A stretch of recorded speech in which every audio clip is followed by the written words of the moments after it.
बीमारी ना हो, बीमारियां ना लगें। लाल किताब में बहुत विस्तार से इसकी चर्चा हर ग्रह को लेकर की गई है। कुछ ग्रह इस भाव में होते हैं कि बीमारी लग जाती है और कई बार कोई ग्रह कोई सावधानी कहता है कि ये सावधानी अपनाने से बीमारी पास नहीं आएगी। सूरज खाना नंबर 7। लाल किताब के अनुसार यहां पर सूर्य को नीच या अशुभ कहा गया है। बीमारियां जो हम खुद इनवाइट करते हैं हमारी आदत से आती हैं। जिस जन्म कुंडली में शुक्र और राहु आपस में मिल रहे हों, एक साथ हो, कुंडली के किसी भी भाव में एक साथ शुक्र और राहु का होना एक सावधानी। एयर होस्टेस हमेशा बन ठन के रहती हैं। आंखें देखिए, यहाँ पेंट भी लगा होगा, मुझे पता नहीं है, लड़कियां जानती हैं, उसे ग्लिटर कहते हैं, शाइनिंग कहते हैं, क्या कहते हैं। जिस तरह का सूट है उसी तरह की पलकें रंग लेती हैं। 2 दाने चीनी के मिला दीजिए, 2 बूंद दूध की मिला दीजिए, ग्लूकोज मिला दीजिए, रूह अफ़ज़ा मिला दीजिए। पिछला पॉडकास्ट जो हमारा सिर्फ और सिर्फ बीमारियों को लेकर था, व्यूअरशिप चाहे कम आई है लेकिन मैसेज का ढेर लग गया है। बहुत सारे मैसेज आए हैं कि बहुत सारी बातें रह भी गई हैं, बहुत सारी बातें छूट भी जाती हैं जब चर्चा होती है। तो आज अकेला ही आपके साथ उन बातों को साझा करने की कोशिश करूंगा, साझा करूंगा जिन बातों को लेकर बहुत सारे मैसेज आए कि बीमारियों को लेकर कुछ और खास बताया जाए। तो बीमारी ना हो, बीमारियां ना लगें। लाल किताब में बहुत विस्तार से इसकी चर्चा हर ग्रह को लेकर की गई है। कई बार हमारी कुछ आदतें हमें बीमारी दे देती हैं। कई बार कुछ ग्रह इस भाव में होते हैं कि बीमारी लग जाती है और कई बार कोई ग्रह कोई सावधानी कहता है कि ये सावधानी अपनाने से बीमारी पास नहीं आएगी। अर्थात उपाय भी हैं, परहेज भी हैं, सावधानियां भी हैं और खुद का आपका आचरण भी है जो बीमारियों का कारण बन जाता है। अकेले एपिसोड कर रहा हूं, इसे आप पॉडकास्ट ही समझिए। जो सवाल आपकी तरफ से आने हैं उनका जवाब मैं अपने आप दे रहा हूं। ये मानिए कि आज एंकर भी मैं हूं और गेस्ट भी मैं ही हूं। आपके जो सवाल हैं खुद से करूंगा और खुद ही जवाब दूंगा। सूरज खाना नंबर 7। लाल किताब के अनुसार यहां पर सूर्य को नीच या अशुभ कहा गया है। मंदा सूरज है। शरीर हमारा जो है सूर्य को रिप्रेजेंट करता है, या यूं समझिए कि जो सूर्य है वो हमारा शरीर है। जब सारे शरीर की बात की जाएगी तब सूर्य उसका मतलब होता है।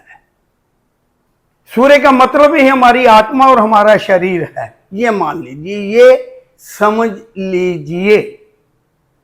अब बात आती है कि सूर्य खाना नंबर 7 जब हमारा शरीर है तो कई बार सूर्य खाना नंबर 7 में बहुत सारी बीमारियां दे देता है। लेकिन एक बीमारियां जो हम खुद इनवाइट करते हैं हमारी आदत से आती हैं। अब वो आदत कौन सी है? सूर्य यहां नीच है, शनि बहुत ज्यादा बलवान है। तो शनि अगर बहुत ज्यादा बलवान हो जाएगा तो सूर्य अशुभ या मंदा हो जाता है। एक बात नोट कर लीजिए कि जो शनि है, जो अंधेरा है, अंधेरा ना हो इसका मतलब सूर्य होना जरूरी है। अंधेरा कुछ भी नहीं है। सूर्य का ना होना, रोशनी का ना होना ही अंधेरा कहलाता है। तो शनि अगर कमजोर है, शनि को अगर बहुत ज्यादा बल ना दिया जाए तो सूर्य अच्छा हो जाता है। मतलब ग्रहों को कैसे बैलेंस करना है ये लाल किताब भी बताती है। तो शनि क्या है? हमारे बाल। तो सूर्य अशुभ होता है शनि और राहु से। डाई, रंग, केमिकल, ये सब राहु को रिप्रेजेंट करते हैं। तो जब बालों को हम डाई कर लेते हैं, रंग करना शुरू कर देते हैं, जो अक्सर लड़कियां महिलाएं करती हैं, और आज का दौर ये है कि लड़के भी छोटी उम्र के बालों को रंग करना शुरू कर दिया है उन्होंने। तो बालों को रंग करना सूर्य को कमजोर करेगा। जब सूर्य कमजोर होगा तो शरीर अस्वस्थ रहेगा। सूर्य का अशुभ हो जाना, बीमारियों को इनवाइट करना, बीमारियों को आ जाना। तो यहां पर बालों को रंग करेंगे, बाल डाई करेंगे, तब आपका शरीर बीमारियों से गिर जाएगा। तो सूर्य खाना नंबर 7, एक सलाह, उम्र छोटी है, बड़ी है, बुढ़ापा आ गया है, बालों को रंग डाई बिल्कुल ना किया जाए। फैशन का दौर है तो अक्सर हम देखते हैं कि लड़कियां अलग अलग रंगों में अपने बालों को रंग लेती हैं, जिसे कि वो हाईलाइट कहती हैं। अगर उन्हीं में से किसी लड़की का सूर्य खाना नंबर 7 में हुआ या है तो चेक करें कि क्या वो बीमार तो नहीं रहती। अगर लड़के अपने बाल डाई कर रहे हैं, सूर्य उनका खाना नंबर 7 में, तो कमेंट करके बताएं कि उनकी शारीरिक अवस्था कैसी है, बीमार तो नहीं है। तो सूर्य खाना नंबर 7, बालों को डाई करने से, बालों को रंग करने से उम्र छोटी या बड़ी, बुढ़ापा आ गया, बाल सफेद होने शुरू हो गए, हम उनको काला रंग करना शुरू कर देते हैं, तो तबीयत खराब होनी शुरू हो जाएगी। हम कहेंगे बुढ़ापा आ गया, शायद इसलिए तबीयत खराब है। वो आपके अपने लॉजिक हैं, डॉक्टर के अपने लॉजिक होंगे, लेकिन ग्रहों के अनुसार सूर्य खाना नंबर 7 वाला जब बाल रंगने का आदी हो जाएगा, बाल डाई करने का आदी हो जाएगा, बीमारी पल्ले पड़ ही जाएगी। तो ये सूर्य खाना नंबर 7 वाले के लिए सावधानी, परहेज। और जो पिछला एपिसोड था उसमें एक बात चली थी, शुक्र राहु की पत्नी बीमार रहती है। तो शुक्र और राहु, आज उसी को आगे बढ़ाता हूं। थोड़ी सी बात वो रह गई थी पिछली बार। जिस जन्म कुंडली में शुक्र और राहु आपस में मिल रहे हों, एक साथ हों, कुंडली के किसी भी भाव में एक साथ शुक्र और राहु का होना, एक सावधानी अपनाने से हम बीमारियों से बच सकते हैं। वहां पर यह बोला गया था कि पत्नी बीमार रहती है शुक्र राहु वाले की, लेकिन जो लड़का, जो लड़की, जो व्यक्ति अपने नाखून बढ़ाने का आदी होगा, बीमारियां आ ही जाएंगी। तो शुक्र और राहु वाले को अपने नाखून नहीं बढ़ाने। मैंने देखा है आजकल कम मिलते हैं ऐसे लोग। जब हम जवानी की दहलीज पर थे ना, तब ये देखते थे कि लड़के भी अपना नाखून सबसे छोटी उंगली का, जिसे हम चीची कहते हैं, लिटिल फिंगर कहते हैं, पिंकी कहते हैं, नाखून बढ़ाया होता था। और नेल पेंट, नेल पॉलिश लड़के भी एक नेल को लगा के रखते थे। अगर आपकी उम्र ज़्यादा है या आपके अगल बगल में कोई मिल जाए जिसने अपने नाखून को नेल पॉलिश लगा रखी है, लड़का होने के बावजूद भी, अगर उस लड़के का शुक्र और राहु एक साथ होगा तो तबीयत उसकी खराब रहेगी। नाखून नहीं बढ़ाने, नाखून में मैल ना फंसी हो, नाखून 1-2 दिन बाद काट लीजिए। हाँ, ओकेजनली लड़कियों के लिए, जिन लड़कियों का शुक्र और राहु एक साथ है, ओकेजनली शादी पे जा रही हैं, घर में फंक्शन है, तो नेल पेंट लगा लें, साथ के साथ फंक्शन के बाद nail paint, nail polish remove कर दें। बात आती है कि कुछ लड़कियां ग्लैमर बिजनेस में हैं, जहां पर tip top nail paint, nail polish लगा के रहना होता है। तब ऐसी लड़कियां पीसीओडी की शिकार हो जाएंगी, क्योंकि रेगुलर नाखूनों को रंग के रखना तो लड़कियों के लिए जिनका शुक्र और राहु कुंडली के किसी भी भाव में एक साथ है, तबीयत खराब पीसीओडी हो ही जाएगा। अब सवाल आता है कि कुछ बिजनेस, कुछ काम, कुछ नौकरी की रिक्वायरमेंट है, एयर होस्टेस हैं, अब देखिए कैसे सज धज के रहती है, कैसे उनके नेल पेंट हुए होते हैं, डेकोरेट किए होते हैं। और शुक्र राहु वाले को एक और भी मनाही है, बात चली है तो बता ही देता हूं, आंखों को शाइनिंग ग्लिटर लगा कर रखना लड़कियों के लिए, वो भी उनको पीसीओडी जरूर देगी। तो एयर होस्टेस हमेशा बन ठन के रहती हैं। आंखें देखिए, यहाँ पेंट भी लगा होगा, मुझे पता नहीं है, लड़कियां जानती हैं उसे ग्लिटर कहते हैं, शाइनिंग कहते हैं, क्या कहते हैं। जिस तरह का सूट है उसी तरह की पलकें रंग लेती हैं, आंखें रंग लेती हैं, आंखें चमक रही होती हैं, पलकें, नीचे के घेरे। तो जो लड़कियां जिनका शुक्र राहु एक साथ है, नेल पेंट और आंखों को चमकदार रखेंगी, पीसीओडी या और भी यूट्रस को लेकर कई तरह की समस्याओं का शिकार हो जाएंगी।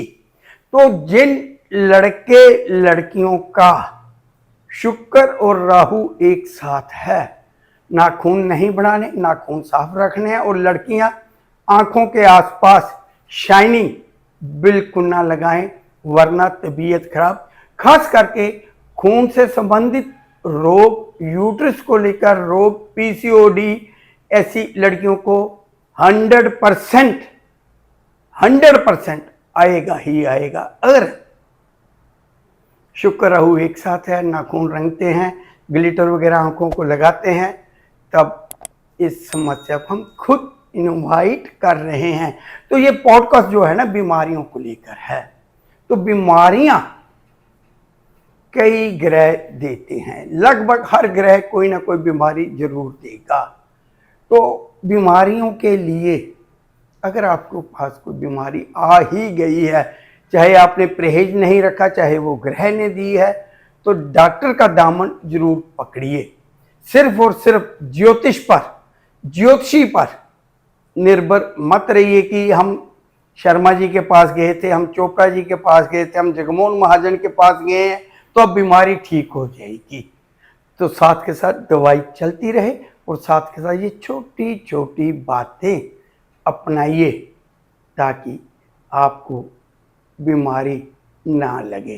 तो अब अगला कौन सा ग्रह आपके सामने लेकर आ रहा हूं, धैर्य रखिए, दिल थाम कर बैठिए। अगला विषय बहुत ही इंटरेस्टिंग होने जा रहा है, एग, अंडा।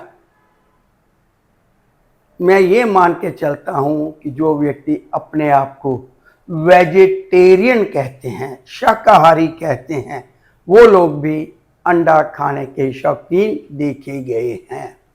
जब भी बुध खाना नंबर 1 या खाना नंबर 10 में होगा, देखिए अंडा जो है ना, बुध को माना गया है। अंडा बुध, बुध अंडा। खाना नंबर 1 मेष राशि। काल पुरुष की कुंडली देखिए, लाल किताब भी खाना नंबर 1 को सूर्य ऊंच मानती है। तो सूर्य ऊंच जो है मेष राशि में होता है। तो मंगल हमारा खान पान, खाना नंबर 10 मंगल ऊंच हमारा खान पान। तो मंगल और बुध दोनों ग्रह अच्छे एक साथ नहीं मानेंगे। तो जब हम अंडा खाने के शौकीन हो जाएंगे, बुध खाना नंबर 10, बुध खाना नंबर 1, दोनों घरों में मंगल का थोड़ा सा रोल है, पूरा रोल है। तो अंडा खाने से बुध खाना नंबर 1, बुध खाना नंबर 10, जैसे ये लड़का लड़की व्यक्ति अंडा खाने का शौकीन हो जाएगा, अंडे बहुत ज्यादा खाएगा, पेट खराब रहना शुरू हो जाएगा। तो बुध खाना नंबर 1, बुध खाना नंबर 10, अंडे से परहेज, एग खाने से परहेज। मेरे पास जो व्यक्ति आते हैं, जिन व्यक्तियों का बुध खाना नंबर 1, बुध खाना नंबर 10 में होता है, तब मैं उन व्यक्तियों को अंडा खाने से मना कर देता हूँ। नॉनवेज मना नहीं करता। हाँ, अगर कोई और ग्रह कह रहा है कि नॉनवेज ना लो तो भी मना करता हूँ। लेकिन अगर आप वेजिटेरियन नहीं हैं, अंडे खाते हैं, अगर बुध खाना नंबर 1 और बुध खाना नंबर 10 में है, तो मुझे कमेंट में जरूर बताइएगा, क्या पेट आपका खराब है? अब बात आती है आंखों की। चंद्र और शनि कहीं भी एक साथ हों तो ऐसे व्यक्तियों की ज्यादातर देखिए, कुछ और दूसरे ग्रह भी सपोर्ट कर रहे होते हैं, तो ज्यादातर चंद्र और शनि वालों की आंखें खराब रहती हैं। खाना नंबर 4, चंद्र और शनि, ऊपर से कैरेक्टर डाउन। जैसे ही चंद्र शनि खाना नंबर 4 वाले ने अपना कैरेक्टर डाउन कर लिया, चाल चलन गंदा कर लिया, आंखों में टेढ़ापन, जिसे हम पंजाब में बेंगा कहते हैं, कि हम देख कहीं रहे हैं, आंख कहीं और है, टेढ़ापन आंखों का, आंखों की बीमारियां। चंद्र शनि खाना नंबर 4 में कैरेक्टर डाउन, तो आंखें जाएंगी। ये देखा गया है कि चंद्र शनि खाना नंबर 4 में है और व्यक्ति का कैरेक्टर डाउन है, तो वो कई बार अंधेपन की तरफ बढ़ना शुरू हो जाता है, अर्थात व्यक्ति अंधा भी हो सकता है। तो यहाँ पर कुछ सावधानियां, कुछ परहेज बताए गए हैं। सबसे पहला परहेज तो यही है कि हमने अपना कैरेक्टर अच्छा रखना है, सही रखना है। सादा पानी बिल्कुल नहीं पीना। अब बात है, बहुत सारे लोग ये बात नहीं समझते कि सादा पानी नहीं पीना इसका क्या मतलब है। जब भी हम पानी पीते हैं तब पानी में कुछ ना कुछ जरूर मिला लीजिए, फ्लेवर आए या ना आए। 2 दाने चीनी के मिला सकते हैं, 1 बूंद दूध की मिला सकते हैं, और भी कई तरह के स्क्वैश हैं, कुछ भी मिला लीजिए पानी में, फ्लेवर आए या ना आए। तो चंद्र शनि के एक साथ होने के जो रोग हैं, अशुभ फल हैं शरीर को लेकर, वो ठीक होने शुरू हो जाते हैं या होते ही नहीं है। तो जिन बच्चों का, छोटी उम्र के बच्चे हैं ना, तो पेरेंट्स के लिए एक राय है कि जब भी उसके लिए पानी की बोतल स्कूल के लिए भेजते हैं, पानी घर से भेजते हैं, उसमें 2 दाने चीनी के मिला दीजिए, 2 बूंद दूध की मिला दीजिए, ग्लूकोज मिला दीजिए, रूह अफ़ज़ा मिला दीजिए। कोई घर में आपके पास कोई भी किसी तरह का कोल्ड ड्रिंक भी है तो उसकी 1 बूंद मिला दीजिए, चुटकी भर, चुटकी जिसका फ्लेवर भी ना है, नमक मिला दीजिए, कुछ भी मिला दीजिए। बच्चा आंखों को लेकर परेशान नहीं होगा। तो चंद्र शनि जिसके भी एक साथ हैं, कैरेक्टर अच्छा रखे। चंद्र शनि खाना नंबर 4 वाले को कैरेक्टर बिल्कुल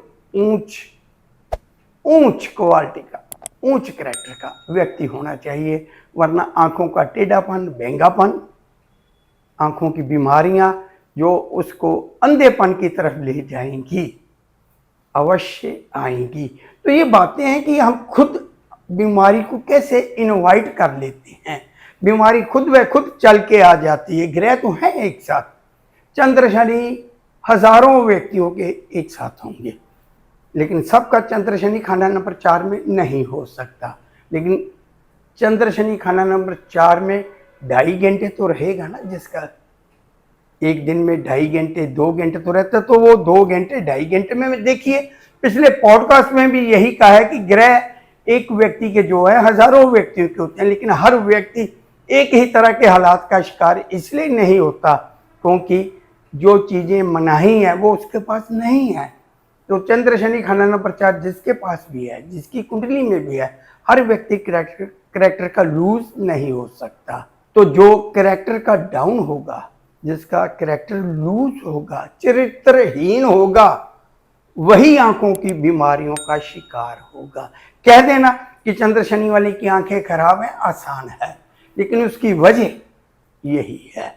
तो चंद्र शनि कुंडली में कहीं भी हो, कैरेक्टर साफ रखिए, क्योंकि आपको ये नहीं पता कि आपका चंद्र शनि उस साल खाना नंबर 4 में वर्षफल में भी आ सकता है। आप देखते होंगे हाथ कांप रहे हैं, कंपन हाथों में होता है। तो जिस व्यक्ति का भी मंगल और बुध खाना नंबर 7 में होगा, शाइटिका, नाड़ियों के समस्याएं, हाथों में कंपन, कांपने, मंगल बुध खाना नंबर 7 वाले को लग ही जाते हैं। हाथ पैरों का सो जाना, मंगल बुध खाना नंबर 7, हाथों में कंपन, मंगल बुध खाना नंबर 7, शाइटिका, शाइटिका का दर्द जो नसों को लेकर होता है, नाड़ियों को लेकर होता है, मंगल बुध खाना नंबर 7। तो मंगल बुध खाना नंबर 7 वाले को एक सलाह कि घर में म्यूजिकल इंस्ट्रूमेंट, खास करके ढोलक बाजा, तबला वगैरह बिल्कुल ना रखे।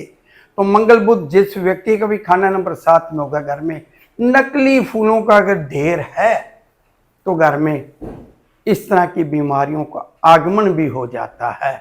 तो अक्सर महिलाएं या पुराने जमाने की महिलाएं के पास बहुत सारे टोटके हुआ करते थे। किसके लिए? उनके लिए जिनके घरों में, जिनके परिवार में बच्चे पेट से ही मुर्दा पैदा होते हैं। केतु खाना नंबर 11, जब केतु यहां अशुभ हो जाएगा तब बच्चा मुर्दा पैदा होगा। तब ऐसे व्यक्ति को एक छोटा सा उपाय दिया गया है कि 11 मूली सफेद होनी चाहिए, लाल रंग वाली मूली नहीं होनी चाहिए। आजकल आप देखेंगे ना तो मूलियां आपको सफेद कम मिलती हैं, लाल वाली ज्यादा मिलती हैं। तो 11 सफेद मूली पत्तों सहित पत्नी जिस साइड सोई है उसके सर की तरफ रख दीजिए, सुबह मंदिर में दे आइए।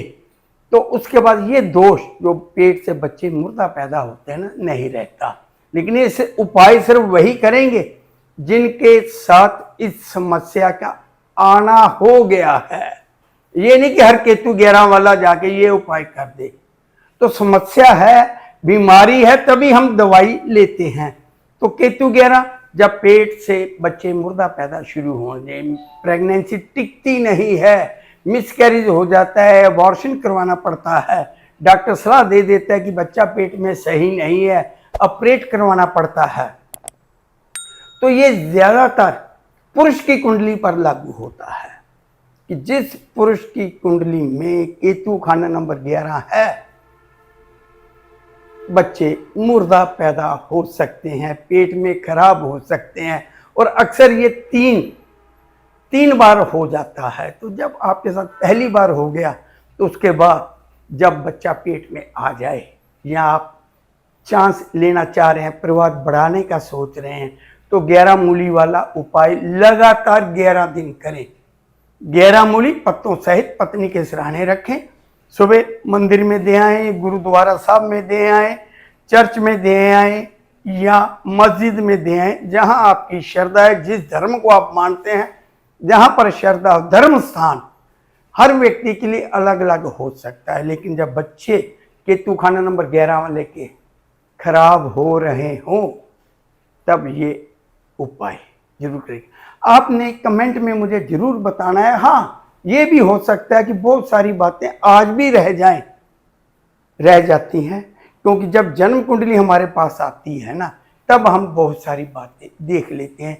और ये प्रोग्राम बनाना और एक व्यक्ति का हमारे पास बीमारियों को लेकर आना, तो अब सारी कुंडली का निचोड़ हम निकाल लेते हैं। ये मोटी मोटी बातें हैं जो किताब में लिखी गई हैं।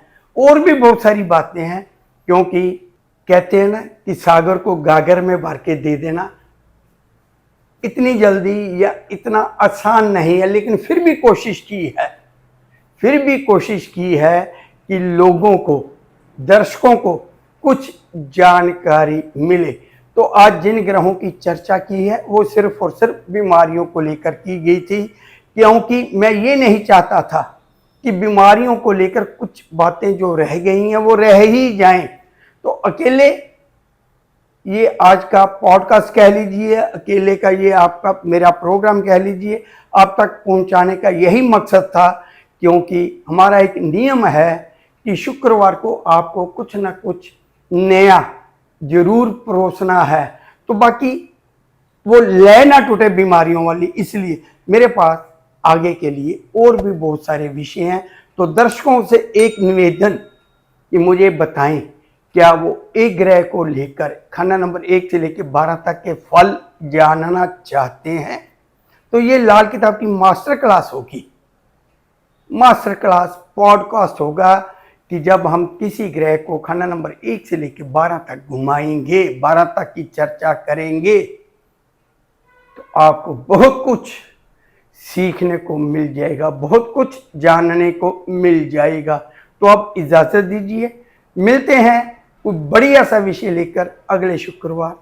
और ये भी वादा रहा कि अगले शुक्रवार मेरे साथ खुशबू जी जरूर रहेंगी। तो मेरे साथ बने रहने के लिए मैं सबका धन्यवाद करता हूँ।